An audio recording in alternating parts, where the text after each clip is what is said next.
Greetings, ladies and gentlemen. Today is August 4th, and we are officially in the dog days of summer. The trade deadline has come and gone, and we have another no-hitter.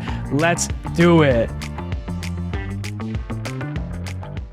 Hello, everybody. My name is Steven. This is the middle of the order. Happy Friday, everybody. Welcome to August. The trade deadline is officially behind us, and Framber Valdez has thrown a no-hitter. We have a huge episode on our hands today.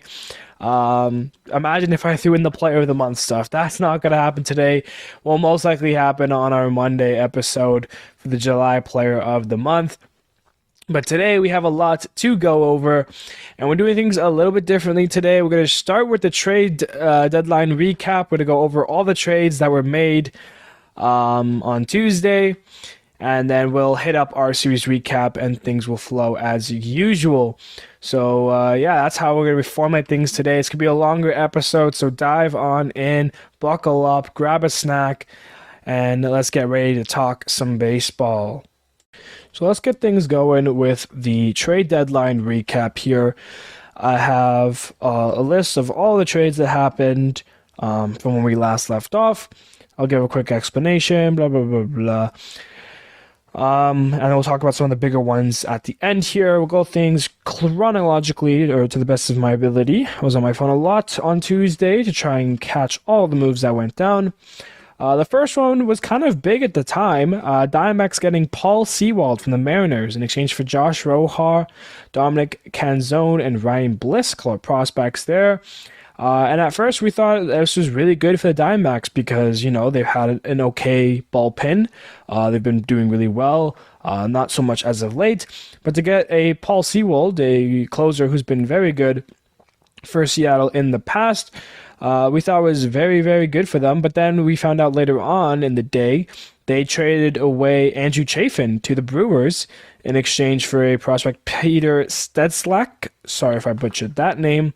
So we were wondering what they were doing, maybe just a retoolment. Obviously, Paul Sewald is better than Andrew Chafin.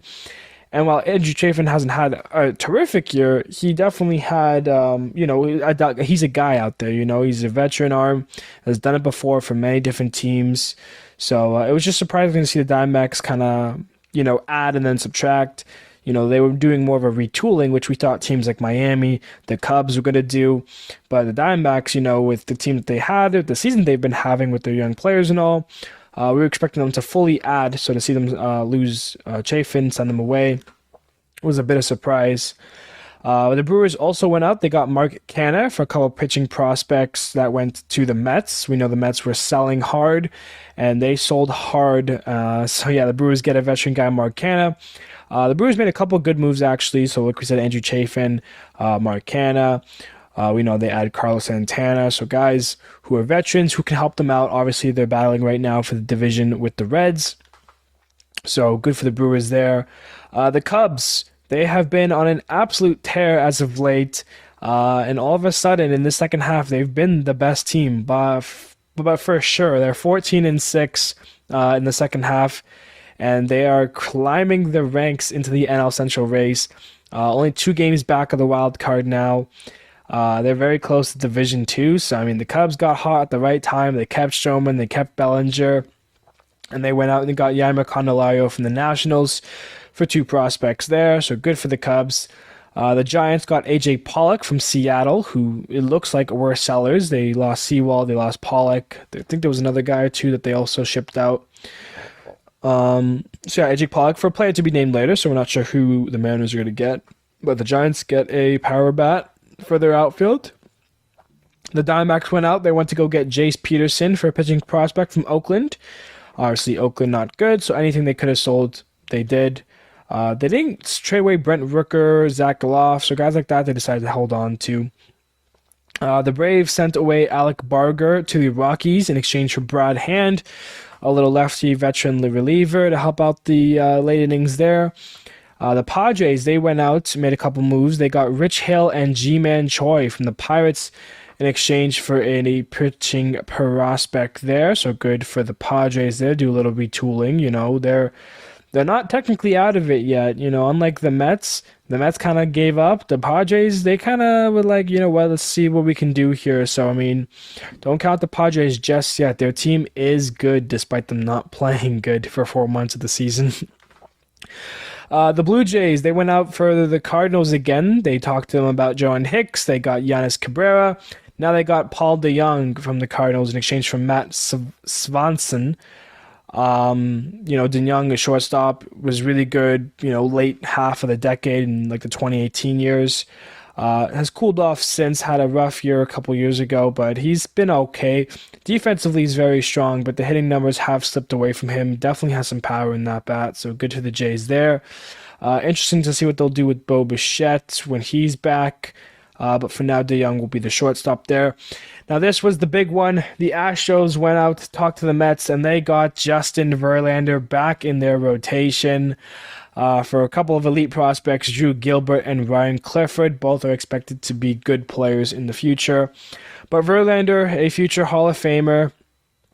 The Mets shipped out Scherzer, now they shipped out Verlander, and that's going to be a big talking point for the rest of the season there. So good for the Astros to get back kind of the ace of that team for the last couple of years, Less than a year that Verlander signed with the Mets, he's now back with the Astros. So, good for the Astros. They knew what they had to do to get their guy back, and I think that's going to help them out in the long run there. The Phillies went out, talked to the Tigers. They got Michael Lorenzen for a package of prospects, including Hao Yu Lee. The Phillies are wanting to be in things. Obviously, the Phillies haven't had things go their way. Hoskins was out all year. Harper's still dealing with that. Tommy John's been only doing DH and the occasional first base. So, the team has been, mediocre. They've been good. No, the Phillies have been good. Obviously, they're losing Nola into free agency. So, I mean, if they want to take one more big stab at things and go for a run, this would be the year, because who knows if Nola is going to re-sign or not. So, Michael Lorenzen, he was an all-star. It's funny, though. He's been pitching really well as of late after being an all-star. Before the all-star break and when he got the all-star, people were turning heads. But he's actually pitched pretty well. So you know what? He's backed it up. He's earned the all-star, I'd say. So good for Lorenzen there. And good for the Phillies to get a starting pitcher to help them out.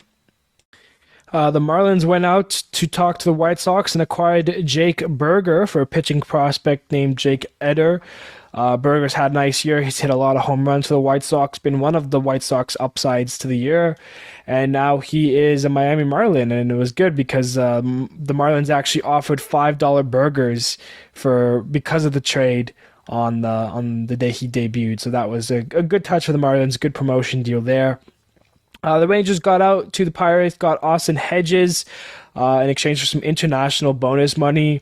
Now Hedges, he is old, he is a veteran, but he is still considered one of the best catchers, framing-wise and defense-wise. It's elite stuff there. Hitting numbers are not going to do it, but I mean, for now, while Jonah Heim's still on the injured list, it's a good move for Texas. The Diamondbacks got Tommy Pham from the Mets in exchange for a shortstop prospect named Jeremy Rodriguez. And this was the big one here, another big one. The Orioles get their ace, their starter, the guy they needed, Jack Flaherty from the Cardinals in exchange for 3 prospects. Flaherty's had some very good years, and he's had a slower recently due to some injuries and stuff. But he's still got the stuff, and when he is on it, he is on it. And that's going to be a bit of more of a veteran leader, I guess, even though he's still quite young himself. But the O's do need him, and they went out and got him. So good for the Birds. Good to get that guy. At this rate, the O's are going to be in the postseason. They're going to need a Game 1 starter. And I wouldn't be surprised if it is Jack Flaherty. John Means, hopefully he comes back soon, because I did like John Means, watching him pitch and everything. So hopefully he's going to be a part of the Orioles run here, but we're still waiting to see word on him. The Yankees, they didn't do much. They went out and got a reliever, Keon Middleton, from the White Sox in exchange from Juan Carrera. The Yankees do a lot of things poorly this year, but the one thing they've done well is have good arms. They lead in bullpen ERA, so it's just surprising that they didn't trade anyone to better their team and instead increase their bullpen depth. So a bit of a head scratcher there. The Marlins also went out and got Josh Bell from the Guardians, and he had quite the debut. We'll talk about that. In exchange for Gene Segura, excuse me, and top prospect Cahill Watson. This is one guy that I've kept my eyes on since he was drafted. What's funny enough is that as soon as the Guardians got Gene Segura, they released him. So it's clear that the Guardians only wanted Cahill Watson, but due to like contract prices and everything, they had to get Gene Segura as well. But to have released him, and there you go, the Marlins get a first baseman power bat in Josh Bell, which means they can trade away their first baseman. Garrett Cooper is off to the Padres in exchange for Ryan Weathers going to Miami. So the Marlins got Bell, traded away Cooper. So like I said, the Marlins were retooling. They did a lot of that. They traded away Dylan Floro for Jorge Lopez with the Twins earlier in the week. So we'll see if that's going to help out Miami in the long run or not. The Padres also added Scott Barlow from the Royals for a pitching prospect named Henry Williams. Scott Barlow hasn't had the great year with the Royals, but he's got some good stuff in the late ends there. Could definitely help out the Padres, be a setup man for Josh Hader. So good stuff there. The Dodgers, they needed a starting pitcher, and the Erod deal did not work out. We'll talk about that. So they went out to the Royals. They got Ryan Yarbrough for two infielder prospects. They got Ryan Yarbrough. The Red Sox got Luis Urias from the Brewers in exchange for Bradley Bullock.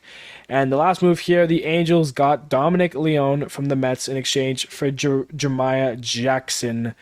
And that would wrap up the trade deadline trades that happened on Tuesday.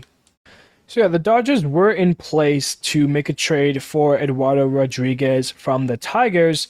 However, he declined. He did not want it. He had an trade clause for 10 teams that he did not want to get traded to, and the Dodgers were one of those teams. So they tried to work a way around it, but it did not work. His management team released a statement.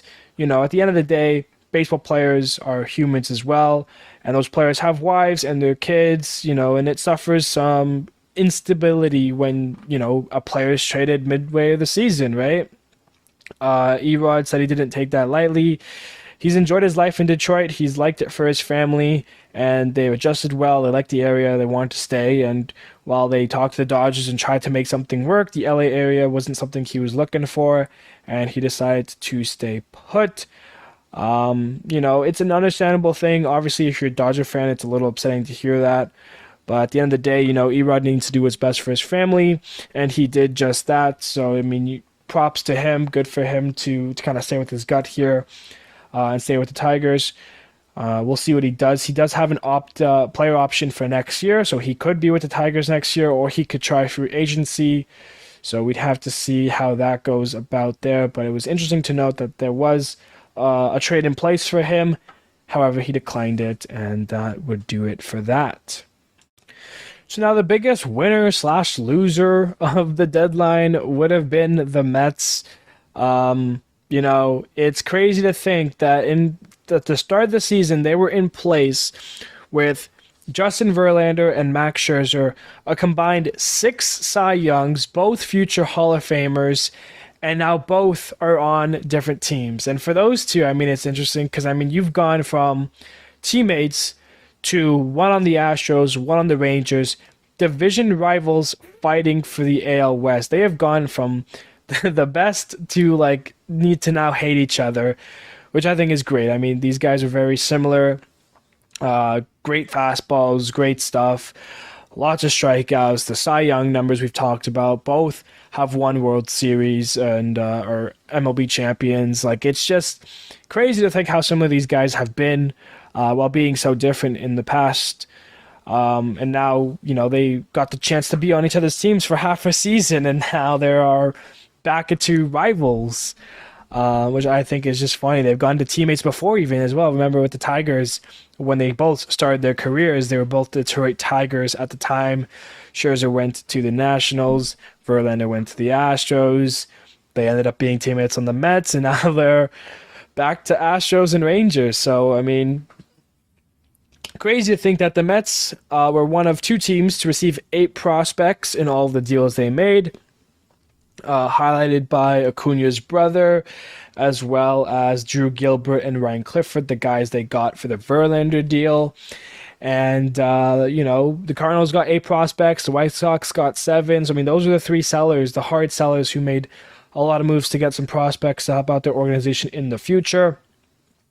We heard in a quote from Max Scherzer, the Mets office is thinking that, obviously after this year and trading away those 2, as well as guys like Tommy Pham, Mark Canha, the window for the Mets won't open until maybe 2025. That's kind of, they've shifted their focus. So we'll see what happens to them next year. I highly anticipate them being in the Shohei Ohtani sweepstakes. And if they get Shohei Ohtani next year, I mean, the Mets are going to be prized for 2024, if not 2025.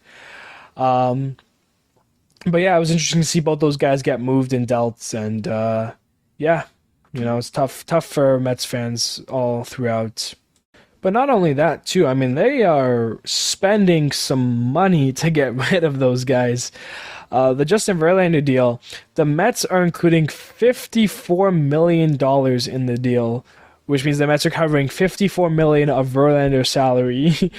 And not only that, but they're paying the Scherzer's deal, that's another like $16.5 million that the Rangers will pay for Max Scherzer's contract. So, I mean, that's crazy that in total they're paying over like $65 million to lose 2 future Hall of Famers just for, a couple prospects. I mean, I don't know, man. The decisions like that make me think that I would be an awful general manager. But like in my head, that's crazy. The Mets are gonna be spending over $65 million to have Justin Verlander and Max Scherzer not play for their team. Like it is absurd to me. Max Scherzer though makes history. He will be the first ever professional player in sports history to be owed over $10 million between 3 different teams. The Mets will pay him the 26.8. Excuse me, I said the Rangers salary for let's go over this really quickly. The Mets are paying Max Scherzer $26.8 million next year. So not 16.5. That's how much the Rangers are paying him. So the Rangers are paying Max Scherzer 16.5. The Mets are paying him 26.8. And then the Nationals are paying him $15 million. So he's going to be making almost $60 million next year playing for the Rangers. The Nationals still owe him money up until 2028. So that's just funny stuff there. But yeah. So in total, the Mets are paying over 70, even $75 million for those 2 guys to play against them. That's a crazy decision there. So that's going to hurt the Mets bank account a little bit. But that will about wrap it up for the trade deadline recap, going over, the Mets losing Scherzer and Verlander, all of that stuff. So we're now going to dive into our series recap and just spice things up and change things up. Usually I go East to West, AL to NL with the series recap. But this week I'm going to go, or this Friday I guess, we're going to go NL to AL, West to East. So a little change of pace there. So let's dive in to our series recap. Leading us off, we've got a 4-game set between an NL West clash of the Diamondbacks and the Giants for second place. It's a 4-game set, and in the first game we'd end up in extras, and after both teams scored in the 10th, the D-backs scored a run on a double from Ketel Marte in the 11th and held the Giants from there as they take the opener, winning it 4-3. In Game 2, 3 Diamondback solo shots from Lourdes Gurriel Jr., Alek Thomas, and Ketel Marte got them rolling, but the Giants would answer with home runs from Brandon Crawford and Lamont Wade Jr. that gave the Giants the lead, and eventually the win as they would even the series up, winning it 4-3. In Game 3, after tying up the game, the Giants got placed in the driver's seat with a 2-run double by J.D. Davis. That got them the lead. They would hold the Diamondbacks from that point on and take advantage in the series, winning it 4-2. And in that final game there, the only run in this one came on a home run from Lamont Wade Jr. The Giants take 3 of 4 versus the Diamondbacks as they beat them 1-0. The Padres and the Rockies now jumping along in this one, down 1 in the ninth. The Padres tied up after a home run from Trent Grisham. That sent it to extras, but it would be the Rockies who get the last laugh. They walk it off on a sac fly as they beat the Padres 4-3. In Game 2, Juan Soto, he goes deep twice. The Padres stay ahead. They take the dub and even up the series, winning it 8-5. And in that final game, the Padres hit 5 home runs from Ha-Seong Kim, Juan Soto, Gary Sanchez twice, and Fernando Tatis Jr. for his 100th of his career, becoming the 4th fastest player in MLB history to hit 100 home runs. They cruise to a series win as they beat the Rockies 11-1.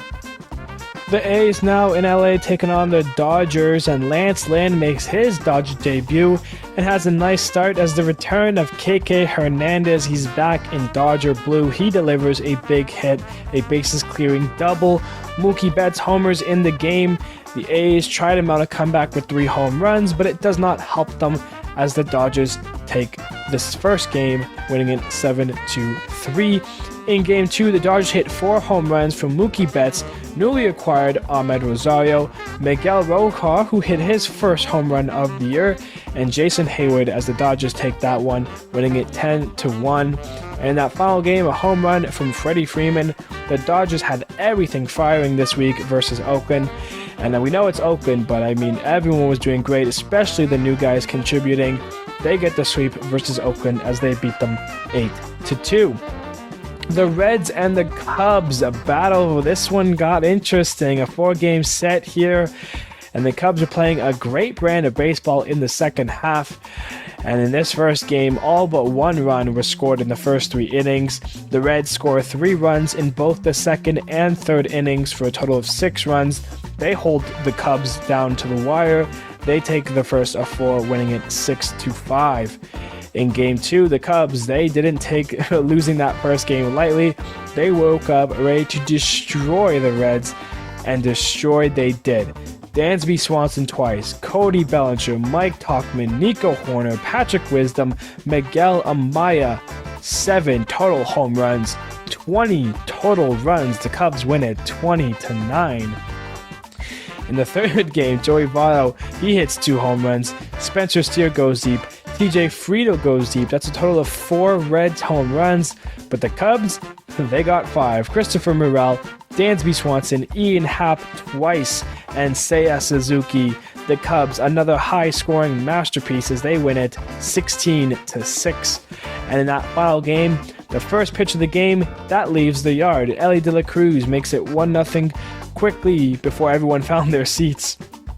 The Cubs later then rallied for 3 runs in the third and held the Reds from there, as the Cubs would lose the first game of the series but win the next 3 as they take 3 of 4 versus the Reds, beating them 5-3. The Twins and the Cardinals now. The Twins would get a 2-run double from Donovan Solano, as that would help them get and hold the lead, as they would beat the Cardinals in the first game, winning it 3-2. In Game 2, Jordan Walker, Tyler O'Neill, Lars Nootbaar, and Alec Burleson all hit home runs for the Cardinals, as they would get the win to even up the series, being the Twins 7-3.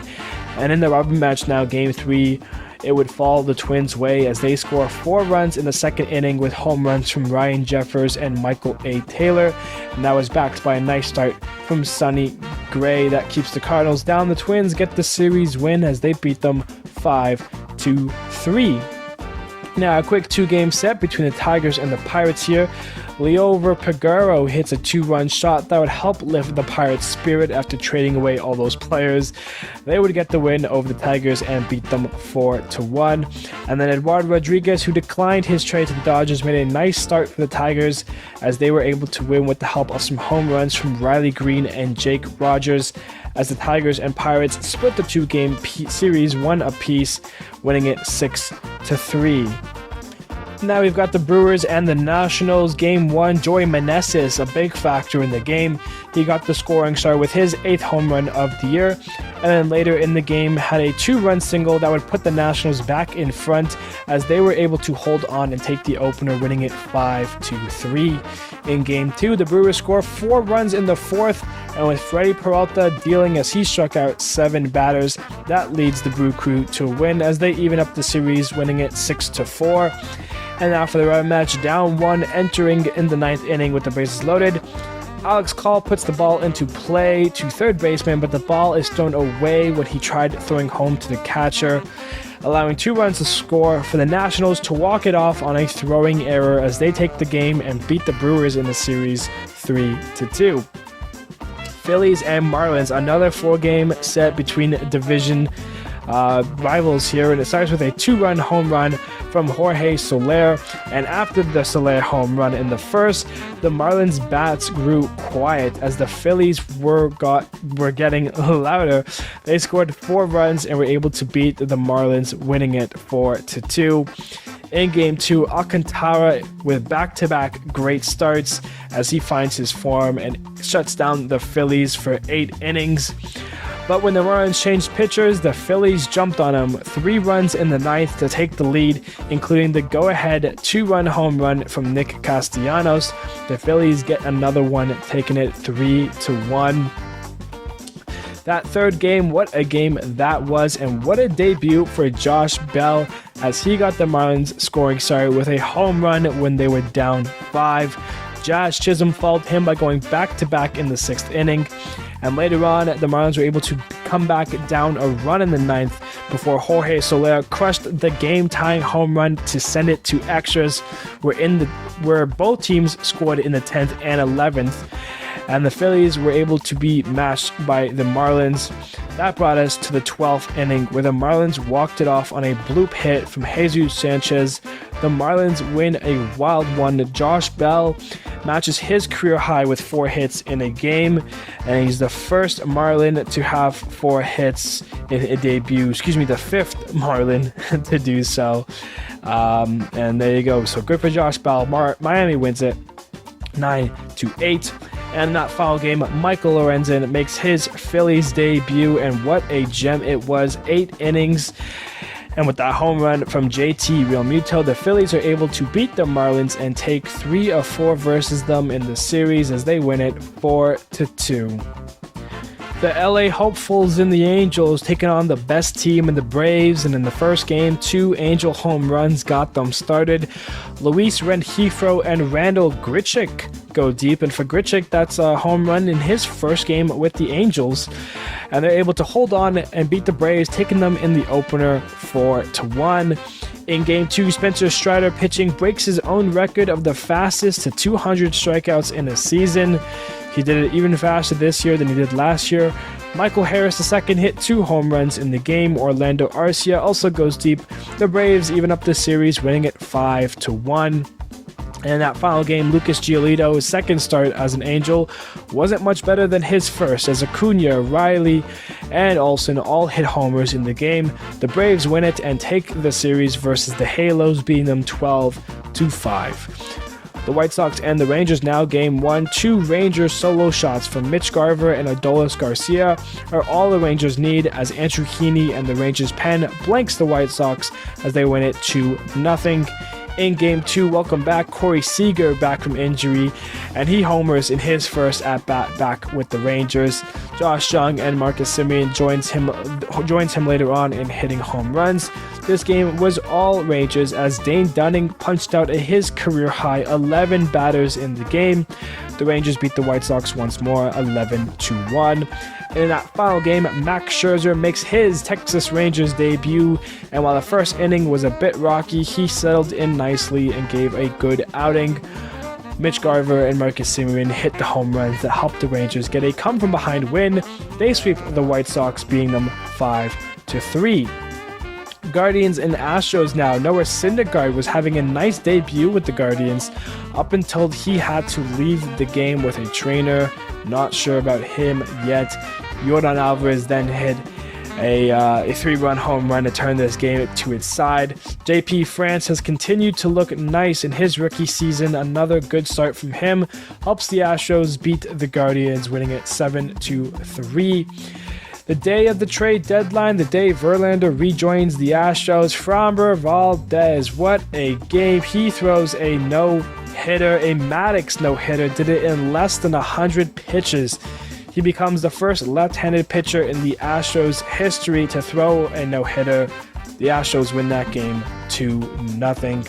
And that final game was Chas McCormick's day. He hits 2 home runs in the game, which made up all 3 of the Astros' runs, which was enough to beat the Guardians, as the Astros pitchers kept them to 2 runs. The Astros get the sweep over the Guardians as they win the last game 3-2.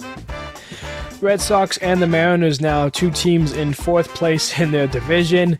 Game 1, Kyle Raleigh, he homers twice in the game, leading the Mariners to the win as they take the opening game of the series 6-2.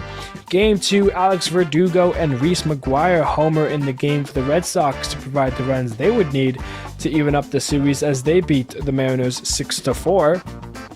And for the rubber match, it would start going Boston's way with a 2-run home run from Jarren Duran, but the Mariners would take control and score 6 straight runs, including another home run by Kyle Raleigh as the Mariners get the dub.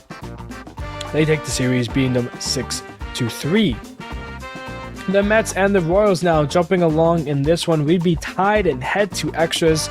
We're in the 10th. Francisco Alvarez crushes a 2-run shot to put the Mets up, but in the bottom of the 10th, the Royals would rally and tie the game back up. And then with the bases loaded, the Mets changed pitchers to Walker, and the first and only thing he would do is balk. Yes, he balks in the winning run as the Royals walk it off in a crazy fashion in a balk, and they beat the Mets 7-6.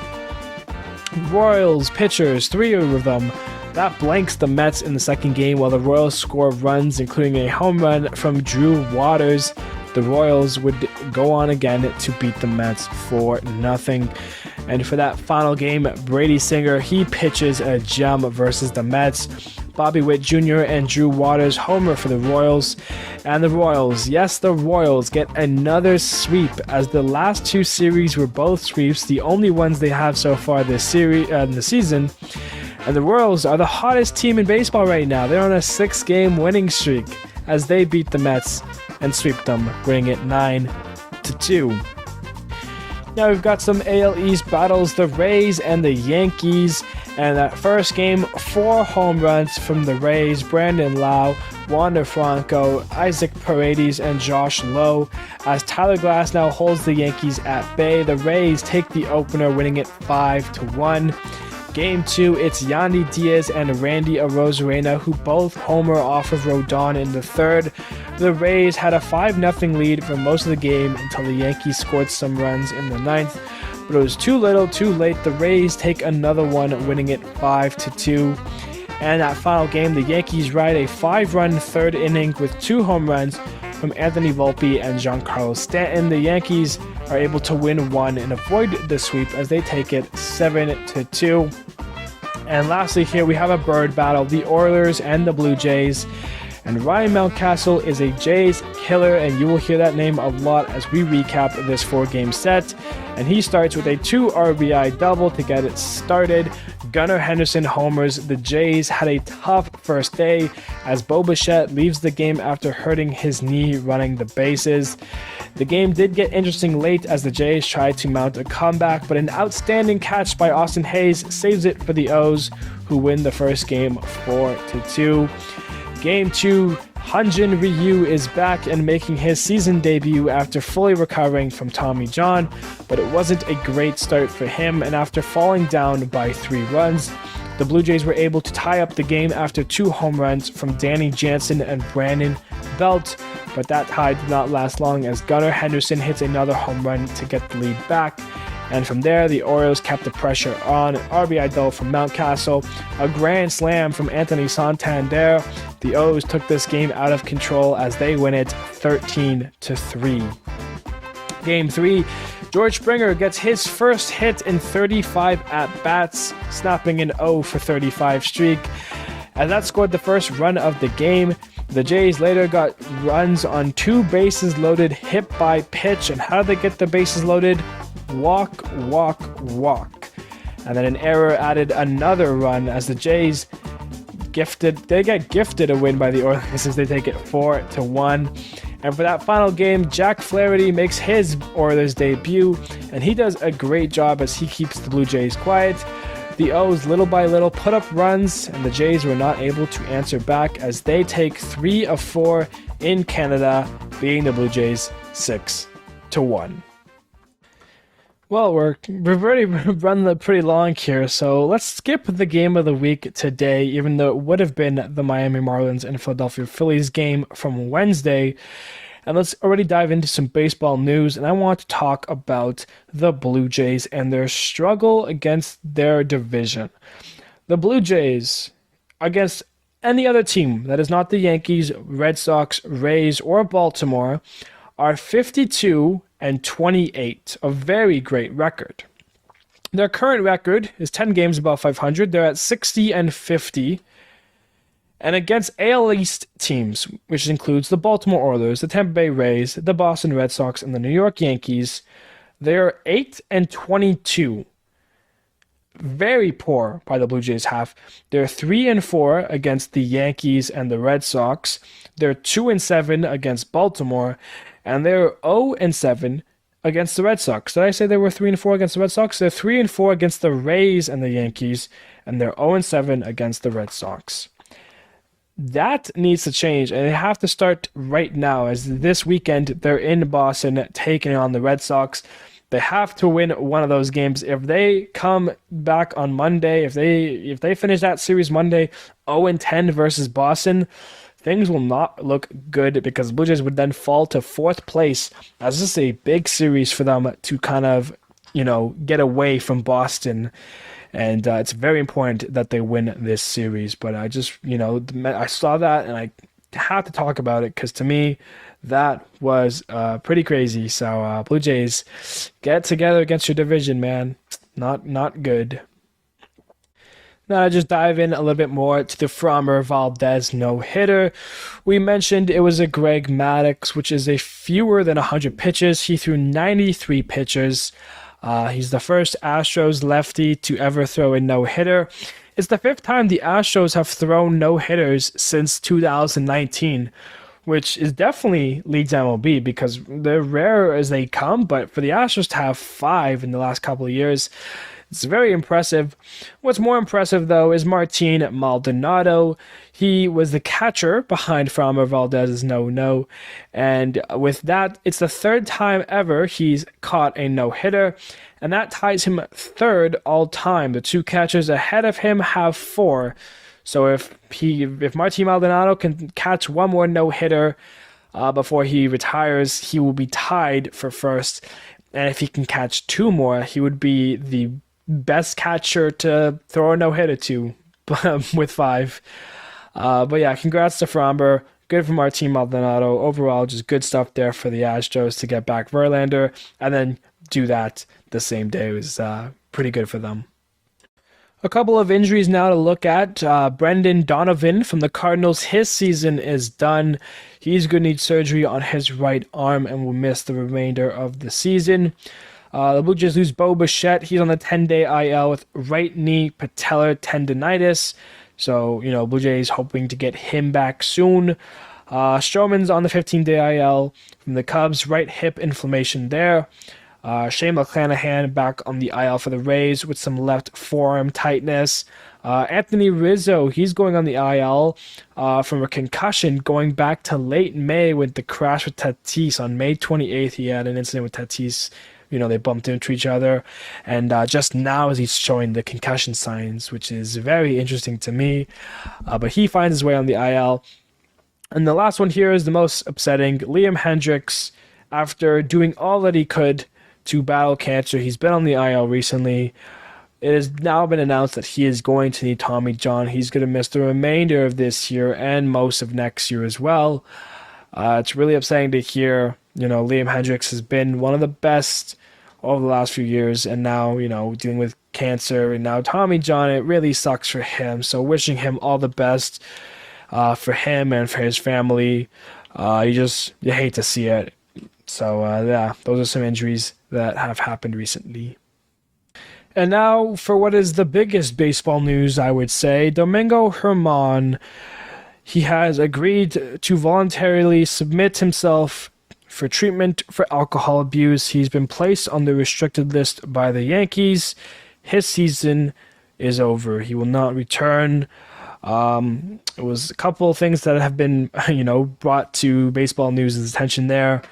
So let's look at Domingo Germán's season, I guess. It started by being suspended for sticky stuff with the Blue Jays earlier in the year. Then he had a start where he gave up 10 runs. Then he threw the first perfect game in almost 10 years. And now he's being placed on restricted leave for alcohol abuse. It is said that he had an incident where I don't know, something about throwing a TV. Yeah, he flipped the couch, smashed the TV, made jokes to his teammates. Yeah, it was just not good stuff. The Yankees team made him go into the sauna and try to sweat out the alcohol. Just really an ugly look for him. I said it earlier, I think, when he threw the perfect game in that episode. I said that, it sucks. Like, as great as a perfect game is and everything, and congrats to him and everything, so many other pitchers are more deserving of it. I don't think he's a great human being. All of this kind of proves it. Never been a big fan of his, so, I mean, good for him for, knowing that he has a problem and trying to deal with it, but it's just an ugly look. Not only him, but on the Yankees as well. So, I mean, yeah, just tough to see that. So, we'll touch upon that, I guess, next year. We'll see what happens to Domingo Germán. But, I mean, if I was the Yankees, I would be trying to get rid of him. And if I was any other team, I would not want him. All right, with that now being out of the way, I'm going to do something a little different here. I'm just going to combine the hot and cold in the stat leaderboard just to get things done faster here. For the stat leaderboard, not much change. The RBI leader is now Matt Olson instead of Adolis Garcia. Everyone else kind of improved their numbers. More hits for Reyes, another home runs from Ohtani. For the wins, Spencer Strider, Taijuan Walker, Zach Eflin are now at 12, as well as now Justin Steele. He wasn't one of the guys last week to have 11, but now he's got 12. Blake Snell lowers his ERA. And everyone else kind of remains leaders there, so that's that. For the hot and colds, Ryan Mountcastle, 12 for 17, 4 doubles, 7 RBIs, an OPS of 1.8. Heimer Candelario, a good start with the Cubs so far, 12 for 18, 4 doubles, 8 runs, OPS of 1.628. Freddie Freeman's 12 for 21, 5 doubles, a home run, 1.523 OPS. Bobby Witt Jr., 11 for 22, 2 home runs, 7 RBIs, 5 runs, an OPS of 1.431. And Ronald Acuna Jr., 8 for 17, 2 home runs, 5 RBIs, 5 walks, OPS of 1.473. For the cold players, George Springer, 1 for 19, 8 Ks. Andres Jimenez, 1 for 17, 8 Ks. Joey Wendell, 0 for 16, 2 Ks. Mickey Moniak, 3 for 22, 13 Ks. And Jose Siri, 1 for 18, 10 Ks there. Now look at our outstanding performances. Tyler Glasnow, 7 innings pitched, 3 hits, 1 earned run, 2 walks, 8 Ks. Noah Syndergaard, his Guardians debut, 5 1/3 innings pitched, 2 hits, 1 earned run, 2 walks, no Ks. He had to leave with the trainers, unfortunately for him. JP France, 7 innings pitched, 7 hits, 2 earned runs, 2 walks, 6 Ks. Sandy Alcantara, 8 innings pitched, 4 hits, no earned runs, 1 walk, 5 Ks. Spencer Strider now, 6 2/3 innings pitched, 5 hits, 1 earned run, 2 walks, 9 Ks. Andrew Heaney, 6 innings pitched, 2 hits, no earned runs, no walks, 11 Ks. Eduardo Rodriguez, 6 innings pitched, 7 hits, 2 earned runs, 1 walk, 5 Ks. Dane Dunning, 7.2 innings pitched, 3 hits, 1 earned run, 1 walk, 11 Ks. Michael Lorenzen in his Phillies debut, 8 innings pitched, 6 hits, 2 earned runs, 1 walk, 5 Ks. Max Scherzer in his Rangers debut, 6 innings pitched, 7 hits, 3 earned runs, 2 walks, 9 Ks. Jack Flaherty with his Oilers debut, 6 innings pitched, 4 hits, 1 earned run, 2 walks, 8 Ks. Brady Singer, 8 innings pitched, 3 hits, no earned runs, no walks, 4 Ks. Sonny Gray, 7 innings pitched, 2 hits, 2 earned runs, no walks, 8 Ks. And Framber Valdez, the no-no, 9 innings pitched, no hits, no earned runs, 1 walk, 7 Ks. That is your outstanding performances. And now a look at the upcoming series for the weekend. We talked about the Blue Jays at the Red Sox. Blue Jays win that series, please. Astros at Yankees, that's always fun. Mets at Oilers. Rays at Tigers. White Sox at Guardians. D-backs at Twins, that's a good one. Mariners at Angels, that's a great one. Marlins at Rangers. Giants at A's. Royals at Phillies. Braves at Cubs. Cubs, man, that's a good one actually, low key, with the Cubs being as good as they have been. Nationals at Reds, Pirates at Brewers, Rockies at Cardinals, and of course the Dodgers at the Phillies. That's always fun stuff there. Let's dive into our playoff predictor now. Blue Jays at Twins. The Blue Jays wins that. Astros at Rays. The Rays win that. Blue Jays at Baltimore, and that one falls the Oilers' way. Rays at Rangers goes to the Rays, so we have an AL East matchup here. The Rays at the Oilers, and it's the Oilers who win that and head to the World Series. On the NL side, Reds at Brewers. Brewers wins that. Phillies at Giants. Giants win that. Brewers at Braves. The Braves win that. Giants at Dodgers. Little NL West there, and that one follows the Dodgers' way. So we have the Dodgers at the Braves, 2 best teams. It goes to the Braves. So the World Series matchup, the Baltimore Oilers versus the Atlanta Braves, and it's the Oilers who take the win there and are your 2023 champions. They beat the Braves for the second time in the last 3 weeks. This matchup was 2 episodes ago, I'm pretty sure. So it seems like the Braves do not want to be in a World Series matchup versus the Birds there.